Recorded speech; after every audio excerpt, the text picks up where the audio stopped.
A subscriber recently asked, what is the best way to source inventory in Pokemon cards? And today I'm going to outline the primary ways that I am sourcing inventory right now. And I'm actually on my way currently to my local trading card show, which is my number one choice. I'm going to cut this video here and switch over to what I end up purchasing at my trading card show.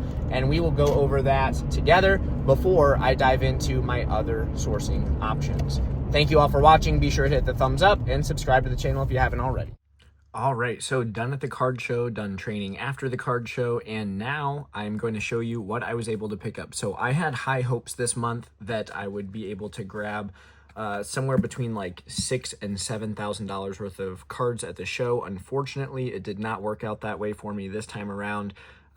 Everyone was a little bit light just because of some bigger shows that they had vended recently. However, I am going to try to meet back up with the primary vendors that I work with at this show tomorrow to see what they get after another event that they have going on. So as you can see, everybody is busy, right? Everyone's doing stuff all the time. So first and foremost, I'll tell you the amount of total spend as you have some eye candy to check out for a second.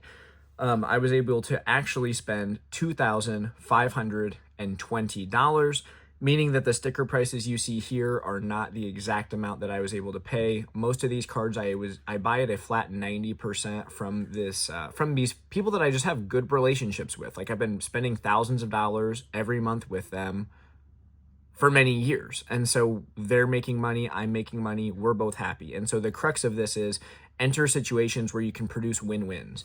Now, all of these cards are also ones that I checked out in the card show, doing all the things that I talk about doing. I let the card be a no until it becomes a yes. Does that mean I'm batting 1,000? Absolutely not. But I picked up a Mega Charizard EX. This is kind of like the big hitter for the day. Obviously, looking at the price tag and calculating 90% of that, this was a pretty large portion of my total spend for the day. I then got into a couple of other Mega Charizards. These are the UPC promos. These things sell incredibly fast, and there's a decent premium in 10 as well, whether that's at PSA or CGC. I was able to pick up a Japanese Rockets Mewtwo. For some of you who are new to the channel, which is the majority of people, from like 2022 to the beginning of 2025, my business was very heavy in Japanese, and so a lot of people like to go back and forth on whether or not like quote foreign cards are worth participating in. Well, I built a big foundation of my business off of Japanese almost exclusively, whereas now I'm currently entertaining a lot more modern English and stuff like that. So anyways, this is a card I'm always looking to buy. The Crown Zenith Pikachu is a great one.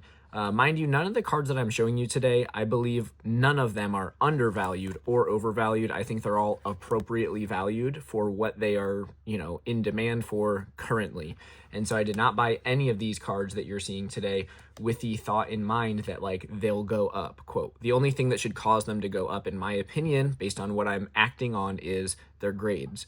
And so that is what I'm doing. Or I just buy at such a discounted rate that it's profitable with just eBay fees currently. So as we'll get into in a little bit, I love this Rockets Nidoking. Eventually I will probably keep one of those, but probably not that copy. Here's a cool Ivysaur from Mega Evolution.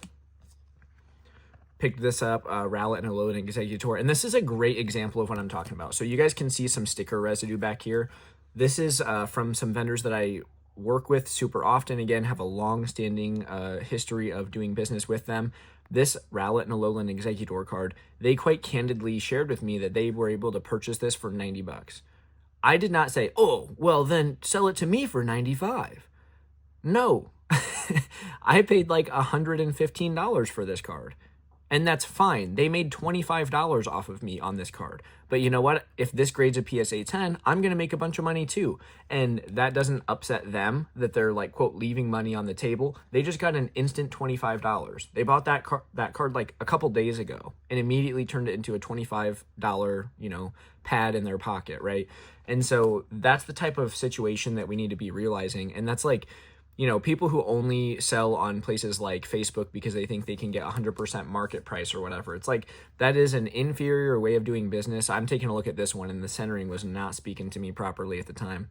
A good trick that my wife, who has a background in art, taught me is you can turn an image upside down, and it like makes your focus less on the actual image itself and more on the border. So centering on this one might not be ideal. So this might be a good candidate for me to send to like CGC instead of PSA, because it could still gem 10 with that type of centering there.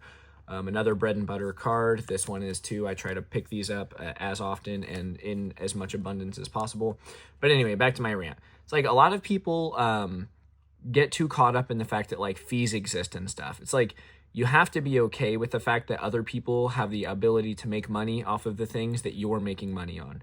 Some of the money all the time is better than all the money some of the time, right? Cash flow, that's important.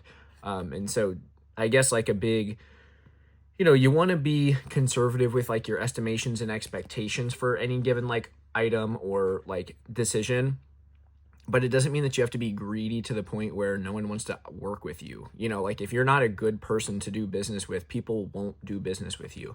And that is it's like a function, not a flaw of this space. So that's just a big, if you take anything away from this other than the cards, that's it.